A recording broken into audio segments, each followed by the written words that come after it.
number 22, Indiana. Darren DeVries on the road in Minneapolis, take on Nico Medved's Minnesota Gophers. IU hadn't lost in Minnesota since February of 2019. That changed tonight. Final score, Minnesota 73, Indiana 64.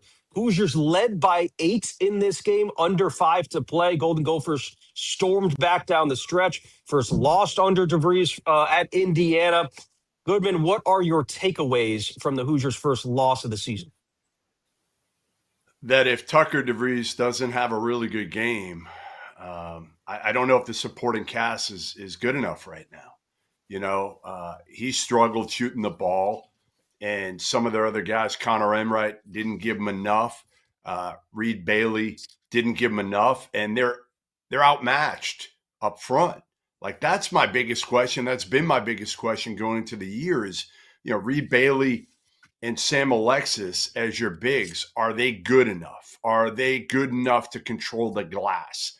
And that's where they got, to me, outmanned tonight and really out-physicaled the whole night. Like, I'm watching, and I just thought Minnesota was the tougher team for the majority of the night. And, we wondered a little bit about Indiana and a lot of these mid-major guys transferring up. And, this was one of them in the Big Ten. They've beaten a couple teams so far in Jarrell's Marquette team, which looks like an NIT team, and Kansas State, which looks like an NIT team.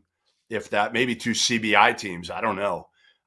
So they go to Minnesota playing a fairly hostile environment, the Barn, and again, got out physical tonight.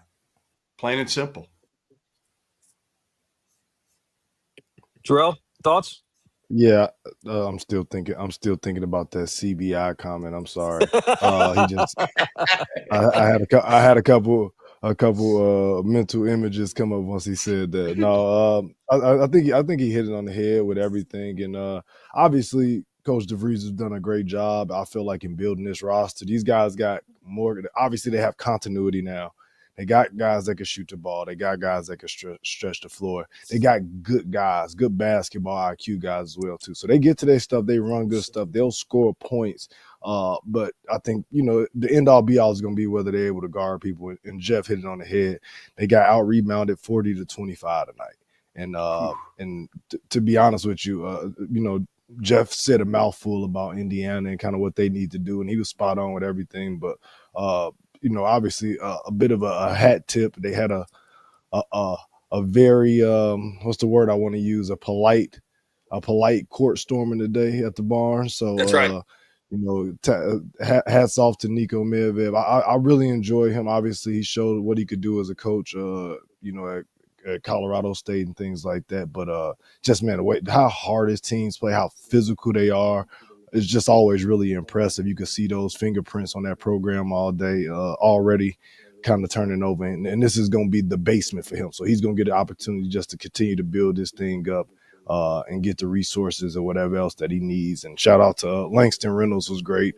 Also, Cade Tyson was phenomenal. They had five starters scored in double figures. So it's a good night for those guys. Latula, worst offensive performance of the season for IU, and albeit a short sample size here, but season low 64 points, 22 from 55 from the field today, 8 from 29 from distance. And I think if there was a knock on the previous administration on a very macro level, they just didn't win enough. Like that's what it comes down to. If you want to find a positive, if you can, in a quad 3 loss, maybe the resilience to stay in this game, but look, with all due respect, man, Minnesota had lost their last 3 games coming into this one. San Francisco, Stanford, Santa Clara, that's the trifecta in the Bay Area there. They lost all of them. So, how bad of a loss is this? Well, first of all, I do want to give credit to Nico Medved getting the win to kick off Big Ten play. Sure. They're shorthanded. They dealt with foul trouble tonight, especially in their front court. But again, for Indiana, the difference I think between this year and some of the previous years is that watching this game tonight, I never questioned Indiana's toughness or grit. And that was something that you questioned a lot, quite frankly, over the last few years, and just their care. The mental what's toughness. That? Yeah, the mental that too. toughness.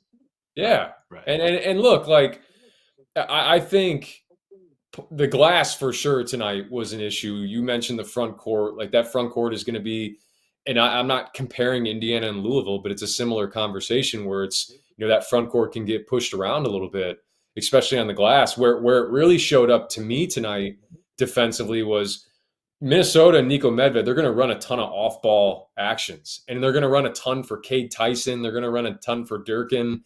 And when they run it for those guys who are being guarded by a Tucker DeVries, who are being guarded by a Trent Sisley, that's not their strength, chasing off ball. Where Indiana is good defensively is when they get you in close quarters. Enright's just a pest. Conaway's a pest. I think Wilkerson's taken a step forward too on the defensive end. But when you spread them out like that and get off-ball actions, that's where I worry about them, in addition to the glass. So whether it was Durkin, and Jalen Crocker-Johnson too was, I thought, really timely with a few of his buckets late. But ultimately for Indiana, I love their modern style offensively. Woodson playing those two bigs for as long as he did over the past few years.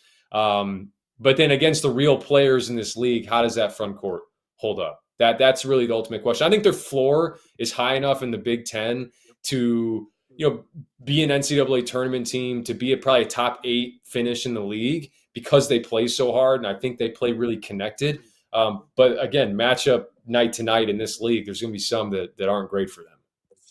Well, each of the past 2 years, Indiana has ranked last in the conference in three-pointers made. Like, is that a concern that you still have, Goodman, for this team going forward? Is it a part of that identity? Like, are they going to finish top 5 in the league in threes this year? Yes. I'm not worried about that.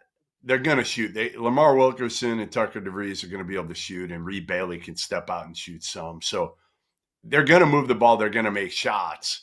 Again, I think the biggest concern for me is just kind of the bulk, the length, the athleticism on the interior, and how often that's going to really affect them in the Big Ten. Doesn't hurt you as much, obviously, if you're playing some bye games or you're playing the Marquette Golden Eagles. You're fine. But when you start stepping it up, that's another stray on your team there, Terrell. Damn. It's going to be a long season, fellas. This is going to be a long season. Yes, it is.